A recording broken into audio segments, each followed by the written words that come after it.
بينما يدخل اتفاق جنيف أولى مفاوضات الحل النهائي، خفضت طهران من سقف التفاؤل كثيرا. القائد الأعلى للبلاد قال إن التصريحات الأمريكية لا تبعث على التفاؤل. هنا تخفض إيران كذلك مؤشرات الثقة مع الغرب، لكنها تؤكد التزامها بأي اتفاق. إنما بدأته وزارة الخارجية سيستمر. إيران لن تنقض ما اتفقت عليه، لكن الأمريكيين يستعدون ثورتنا الإسلامية. انظروا إلى تصريحاتهم السخيفة.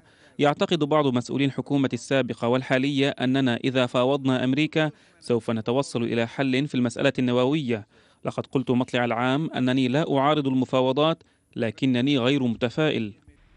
في الطريق إلى مباحثات فيينا مع القوى الكبرى، حرصت طهران مبكرة على أن ترسم حدود الحل النهائي، لا لتفكيك الجيل الثالث من أجهزة الطرد المركزي، لا لإغلاق موقع آراك لإنتاج الماء الثقيل، والدفاعات الجوية غير قابلة للتفاوض.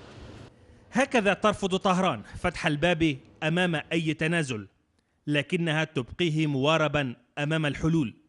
عرضت إجراء تعديلات فنية على موقع آراك، خطوة لتبديد المخاوف وتذليل العقبات. موضوع الصواريخ الإيرانية ليس له علاقة بالدول الكبرى، فهي قوة إيرانية رادعة مقابل التهديد.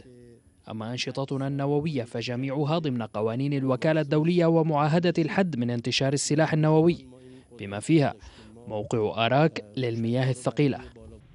يذهب الإيرانيون إلى فيينا، وقد دخل اتفاق جنيف حيز التنفيذ الشهر الماضي. في حقائب المفاوض الإيراني اتفاق جديد مع الوكالة الدولية.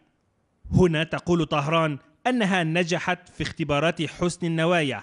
6 أشهر تراها كافية لتوقيع الاتفاق النهائي ورفع العقوبات، لكنها تلزم ذلك بإثبات حسن النوايا لدى الطرف المقابل.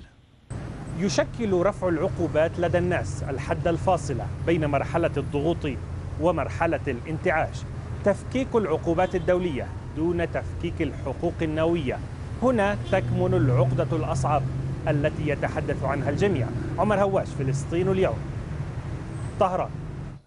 أفرجت السلطات البحرينية عن الناشطة الحقوقية